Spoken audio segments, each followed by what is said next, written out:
some people are saying that Paul was a false apostle, and I think a lot of this movement stems from people's misinterpretation of Paul, because they're saying commonly these days that Paul taught this, easy grace, doesn't matter what you do, you're still going to be saved because by grace you are saved. Not really understanding what Paul actually meant, and so they're teaching a false gospel based upon a misrepresentation of Paul's writings. And I go through all of the texts that, Paul, from Genesis to Revelation, including the works of Paul, that people have twisted or misunderstood to try to promote this "you can stay in sin and stay saved" false doctrine. You can see it in the book, The Salvation Bible Commentary. It's also published as the Arminian Bible Commentary. And I'll leave a link down below where you can download those PDFs for free if you want to read them, right? I'm not trying to sell you something now. I want to talk about one of the main arguments that people will refer to whenever they're trying to say that Paul was a false apostle. One of the texts people will refer to, and this is really what this video is about to address this misunderstanding, is a Revelation chapter 2, which is spoken to the Ephesians, and it says, "They tried them which say they are apostles and are not, and found them liars." Now, Ephesus was the main church, or the main city rather, in what was considered Asia back then.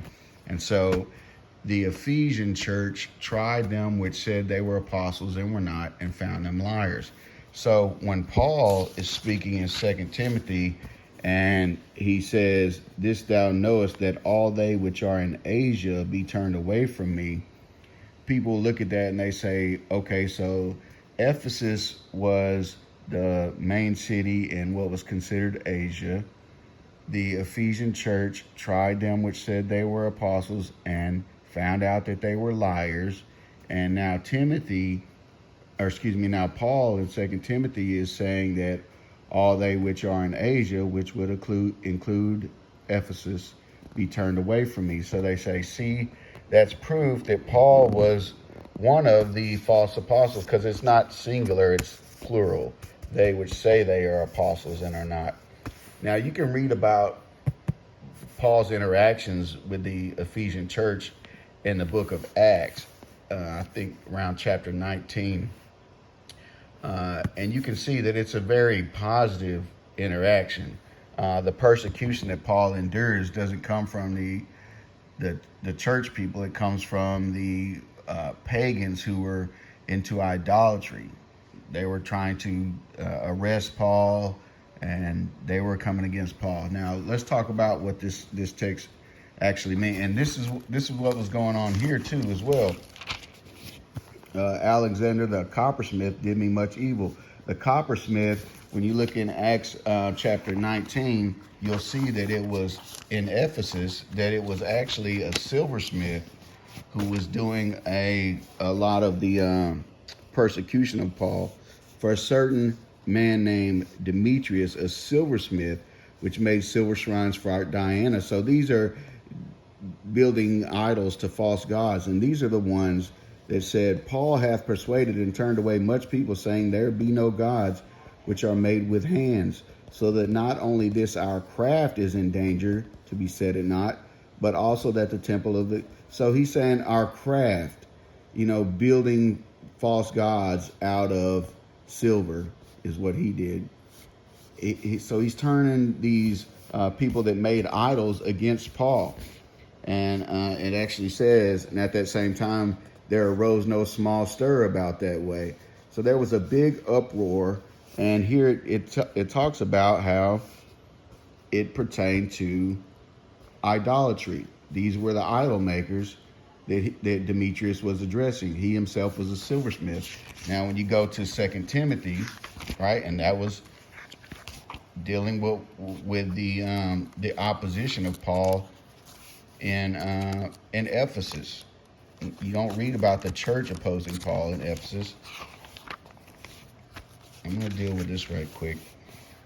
But what I was saying was that the Alexander the coppersmith did me much evil. So he's not saying like people that are part of the church, are saying I'm not a real apostle, and it ain't. That's nowhere in the context. What's going on is he's getting persecution. He's being tried in Rome as a prisoner, and he was ultimately executed under Nero. He's a prisoner writing this. He's a prisoner in Rome for the gospel. And it is the coppersmith here who is doing him much evil. Now, so let's look at the context here. So when he says, "This thou knowest, that all they which are in Asia be turned away from me," this is in the context of persecution. Okay, the verb here, "be turned away," is a passive verb. It's in the passive voice. That means something, an outside factor, turned them away. Okay, it is not dealing with those who are in Asia being saying Paul was a false apostle. They're not going to listen to him anymore because they know he's a liar now. The context, you can see the contrast here with Onesiphorus, who he says refreshed Paul and was not ashamed of his chain. But when he was in Rome, which is where Paul was, he sought me out very diligently and found me. So the contrast here is these guys were turned away from helping Paul. This guy helped Paul. He searched him out very diligently and found him. And it's likely, if you really study it out, it's likely that Onesiphorus was dead by now. It's likely that he had been killed, or he died some kind of way, whether by persecution or who knows. But it's likely that he was dead by now, because when Paul is writing to Timothy, and Timothy, by the way, was a pastor in Ephesus. Like, this letter was written to Timothy, who was in Ephesus at this time. So it's not like everybody in Asia, everybody in Ephesus was against Paul. That's contrary to the letter itself. Onesiphorus was in Asia. But look what he says: "Salute Prisca," that's Priscilla, "and Aquila, and the household of Onesiphorus." And so the fact that it says the household and not dealing with Onesiphorus himself caused some to believe that Onesiphorus was dead by this time. Now, it's not conclusive, but I think it's likely. He's dealing with the past tense, what Onesiphorus did already. He did this. He searched out very diligently, which means it was hard to find Paul. It was hard to help him, to bring the help to him. And some were turned away who were now in Asia, who were trying to come help Paul. Onesiphorus came from Asia. He was trying to help Paul, and he succeeded. These were turned away. The context is not about by exposing false apostles. The context is dealing with Paul is a prisoner. He's writing to Timothy saying, don't be ashamed. God hasn't given us a spirit of fear or timidity to be adverse to persecution. He's telling Timothy, I'm the prisoner of the Lord. I'm here because of the Lord. And be willing to partake of the afflictions of the gospel. He's talking about how he's in chains and how he suffers these things. This is the context. It's about Paul dealing with persecution, suffering persecution, and how he's exhorting Timothy, don't be ashamed of the gospel. Be willing to suffer the affliction. And why is he saying this? Because these were turned away, and now he's asking Timothy to come. He's like, do thy diligence to come shortly unto me. For Demas hath forsaken me, having loved this present world. So he's saying how he needs help. The people that were coming from Asia were turned away, not an active verb. It's a passive verb. It could be they were trying to come, and now there's some type of government interdiction or forbidding them to come to him, or telling them, hey, don't be trying to visit Paul no more. So now Paul knows when Timothy comes, there's going to be affliction involved. There's going to be some type of hardship that's going to automatically be part of Timothy's process of trying to help Paul in his change. So he's asking Timothy, do thy diligence to come shortly unto me. He's like, bring the cloak that I left at Troas, bring it. And he's like, try to do it before winter. Paul's in need here. He needs something to keep himself warm. I mean, that's the inference here. And if he's a false apostle, why is he asking Timothy to bring Mark with him? Mark, who was the cousin of Barnabas, why is he asking him to bring Mark with him? Luke is still with him, right? So it's not like the church has forsaken Paul. It's not that way. What's going on is Paul is in prison. Paul's being persecuted. The people that are trying to help Paul are suffering persecution and being turned away. One of them probably has already died, possibly by persecution. And now Paul is asking Timothy, bring me some help. Bring the cloak before winter. That's the context. And like I said, Timothy, and look at this too. Timothy was in Ephesus. So it's not like everybody, and look at this too. Tychicus have I sent to Ephesus. So Tychicus have I sent to Ephesus. Now Tychicus was from Asia. Look at this. Look at this. Tychicus was from Asia, and Paul sent him to Ephesus. And I'm going to show you the letter to the Ephesians was probably written around this time. And there accompanied him into Asia, Sopater of Berea, so on and so forth, and of Asia, Tychicus. So Tychicus was of Asia. So, and Paul sends him to Ephesus. All right, now this is important. So Paul sends him to Ephesus. Tychicus have I sent into Ephesus, or to Ephesus. So when you look at Ephesians 6, wrong way.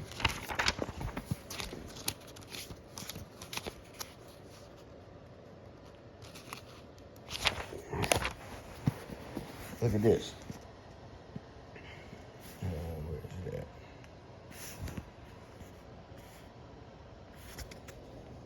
I'm in the wrong chapter.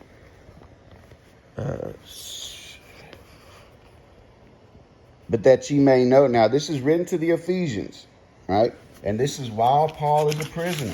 Check this out. For this cause I, Paul, the prisoner of Jesus Christ, for you Gentiles. He's a prisoner. I, therefore, the prisoner of the Lord. So they know he's a prisoner. This is while he's a prisoner.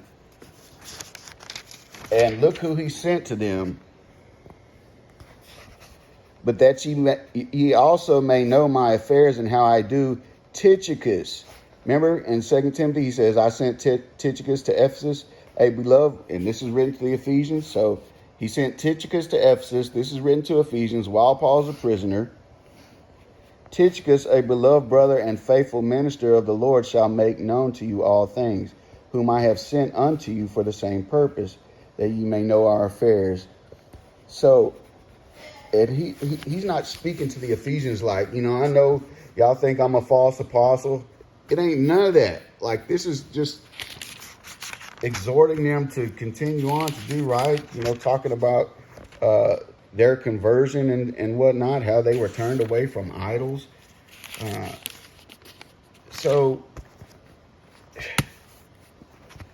what am I saying? Like, Tychicus is sent to the Ephesians while Paul's a prisoner, and it's even possible that Tychicus brought this letter with them. So while people are saying Paul was rejected by the Ephesians, this is likely a letter that was written during that time when he says that the ones who are in Asia were turned away from him. And again, it's a passive verb. It's not an active verb. It's something outward turned them away. So what's the point of all this? That Paul is not a false apostle. And you can't, in Revelation 2, it doesn't say anything about Paul, okay? You can read in Acts chapter 20, and you can see how the Ephesians went out to Paul whenever he was on his way to Rome, or to Jerusalem. He was on his way to Jerusalem, and they went out to Paul.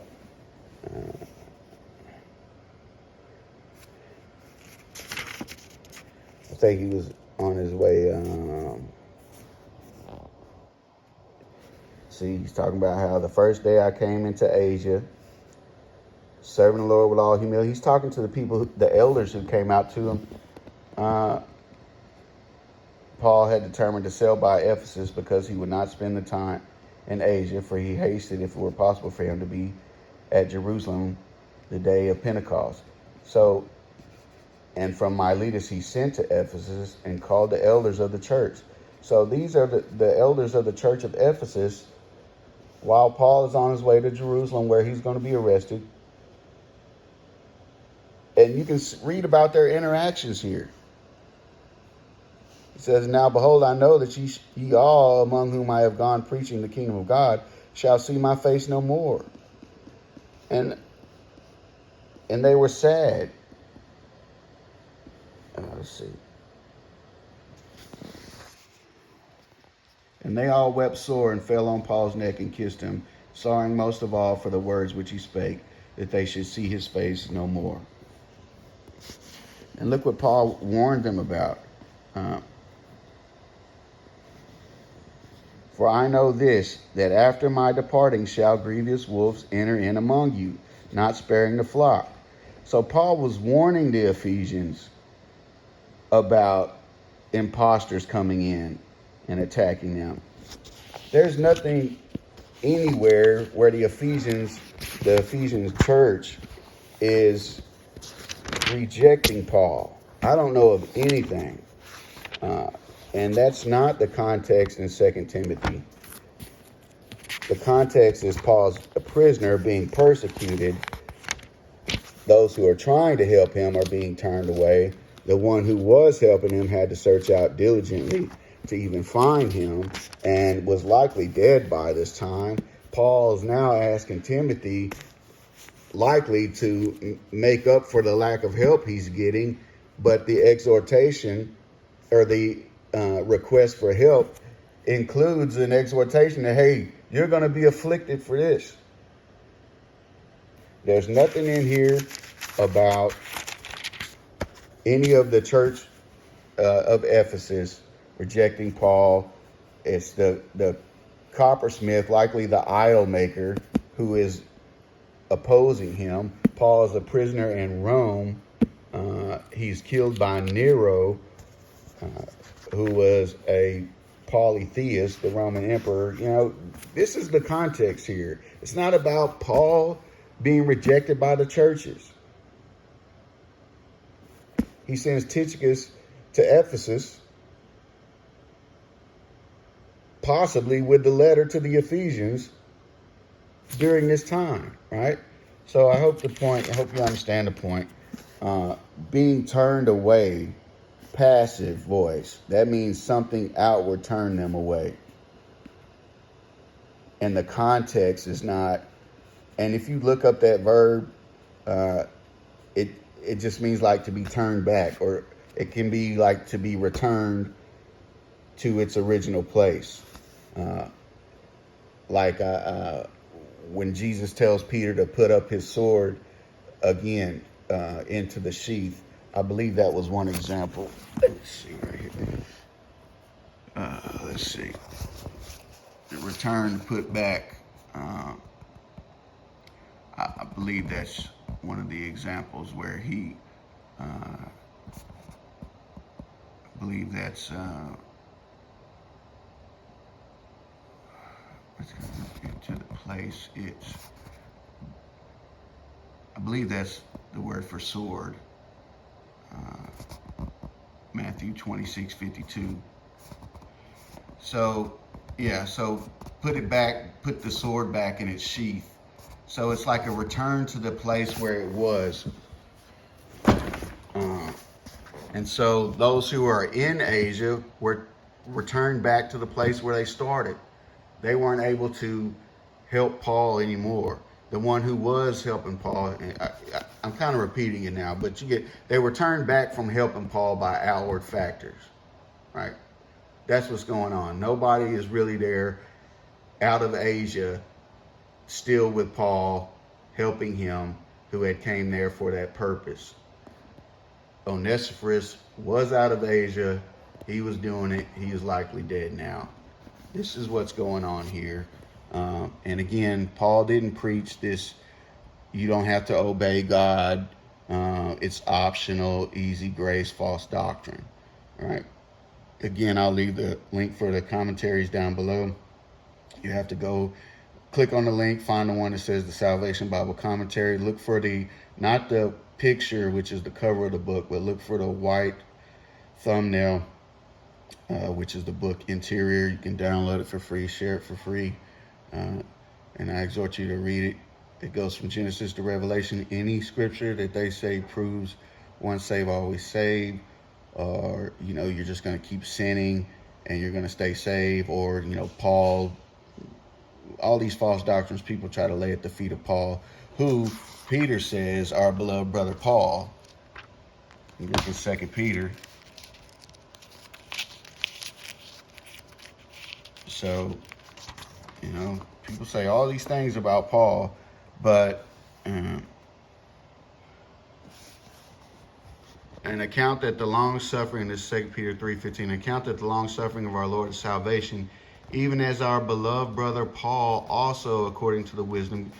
Peter saying our beloved brother Paul also according to the wisdom given unto him hath written unto you, as also in all his epistles, speaking in them of these things, in which are some things hard to be understood, which they that are unlearned and unstable rest. So the people that don't know what they're talking about are twisting Paul's words, as they do also the other scriptures, unto their own destruction. But Peter is saying Paul is our beloved brother. So, no, Paul was not a false apostle.